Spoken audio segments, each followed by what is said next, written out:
Sounds like the White House is preparing for a major meeting now that U.S. President Donald Trump has accepted an offer to talk with North Korean leader Kim Jong-un. That meeting, if it is held, would mark a historic moment in the nearly 70-year standoff between the two countries. The panel tonight, Steve Rogers, member of the Donald J. Trump for President Advisory Board, Joan Walsh, national affairs correspondent for The Nation, Patrick Healy, analyst and New York Times deputy culture editor, and Scott Jennings, CNN political commentator and former special assistant to President George W. Bush. And I throw it out to all of you, but I'll start with Scott. We just heard from Caitlin that things are changing and people are pushing for conditions before this meeting occurs. Perhaps the president prematurely accepted without talking to his advisors? Well, I think he did talk to advisors. I think General McMaster was in the room, and as we heard Sarah Sanders say, there were some people from the State Department there as well. It does change the story today, though. Last night we were hearing about a meeting that was going to happen, and now we're hearing about a meeting that might happen if conditions are met. I actually think it's probably more prudent to go down the path of getting some kind of concessions, verifiable concessions from the North Koreans before we validate Kim by putting him in the same room with the President of the United States. Ultimately, this is a good thing for the country. We've been sitting here at CNN for a lot of days during this presidency wondering, are we on the brink of nuclear war? And now the president seems to have found a way, at least temporarily, to ratchet down tensions. That's a win, whether this meeting happens or not. Super risky, Joan. Super risky, but I think worth the risk. I mean, as a Democrat, I think it's great that we may be talking rather than insulting one another. But I do think Scott's right that the story changed a lot. Last night, Sarah Sanders was not sure she was going to commit to the May date. Then she did confirm the May date. But suddenly there are these new conditions, behaviors that they would like to see that she didn't spell out.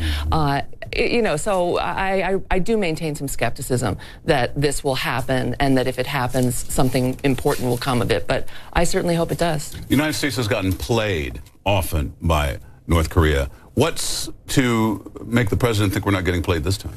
Well, he's a smart businessman, John. He is. He's not a politician. And I believe that he's going to make sure that we get what we want out of this. We know that the North Korean regime is in trouble financially.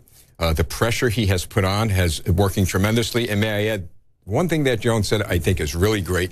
Democrat, Republicans, we're coming together because this is not a Democrat or Republican issue, John. It's an American issue, and that's a great thing. I will say, Joe, though, I mean, just not to disagree too much with Steve, but I think it's the staff who will figure this out beforehand. I think Tillerson, Mattis, and McMaster will make sure that they're coming up with some kind of concrete and verifiable steps, as Sarah Sanders said, that will allow them to pull back ultimately if they feel like they need to. I mean, that there'll be some kind of out here. I mean, President Trump, he is a huge believer in the big flourish and the big moment. And as we all know, and I think we can admit, he's not someone who gets really hunkered down in the details. So I think yesterday he wanted the news to be, I'm going to meet with Kim. I mean, that's sort of the way it is. It was a rough day until that day. Is that part of it? Is it the famous I don't know that he had any Trump control.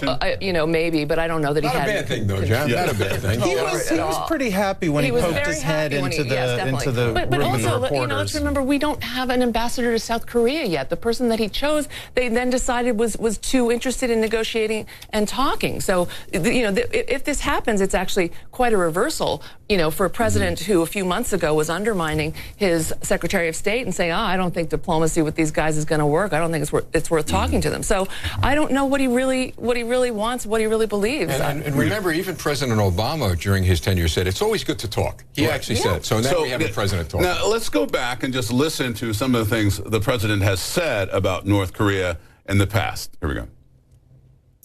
There's a 10% or a 20% chance that I can talk him out of those damn nukes, because who the hell wants him to have nukes? North Korea best not make any more threats to the United States.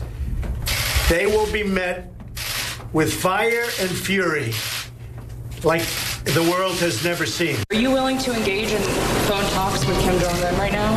Sure, I always willing to talk to him. Now, number one, does anybody really think Kim is actually going to give up his nukes? Because this has been a generational thing in North Korea, and they've brought the country to poverty, not even the brink of it. in order to build up this nuclear program. Now he's just going to throw it away. Should we believe that? Well, I think we should be skeptical of it, but one thing is clear. The sanctions and the international pressure is working. They are clearly hurting. We even heard some reporting yesterday that the trucks that come in from China have slowed down to almost nothing. And so the coalition of international partners here has really pinched the North Koreans. It strikes me that the Trump administration is having some success at convincing the North Koreans there's only two ways out of this box: denuclearize or face war with the United States. They have to believe there's a military option on the table. I think with this president, unlike previous administrations, they actually may believe it this time. Assuming this president does have this meeting with Kim Jong-un, and assuming it's actually a break in the impasse between the United States and North Korea, how much credit does he get for coming in and being the tough guy? Because there have been so many other presidents who have approached this issue and really haven't been able to get any resolution. I think it depends on whether there's a view that he's being had a little bit. I mean, it really is it's not clear between now and May, if they do meet in May, about what kind of, concrete steps the North Koreans will have to take to get Donald Trump to the table. And there need to be steps for any kind of American president of either party to sort of credibly go into a meeting and say, we're going to have a serious conversation that isn't just going to be me being had, me being duped. And the reality is the North Koreans, they have been dangling out these carrots to us for decades. And that's the question. And President Trump, the thing is, though, Joe, I mean, President Trump has been talking so much about denuclearization as sort of the baseline, so it's unclear what else he would accept being at a meeting like that. And the thing that's really interesting about this is, in some ways, Kim gets a lot of what he wants just by sitting down with the president, because at the end of the day, the president is using a time-tested strategy. Give your enemy an honorable way out. Give him a way out without firing a shot. And the president, in this strategic moment, is giving Kim a way out. And it's yet to be seen how far he's going to. Is there any evidence? Is there any evidence at all that the Koreans will be serious about denuclearization, even if they get it out? 1 minute, and then we'll come right back. All right. Coming up from the very public meltdown of a former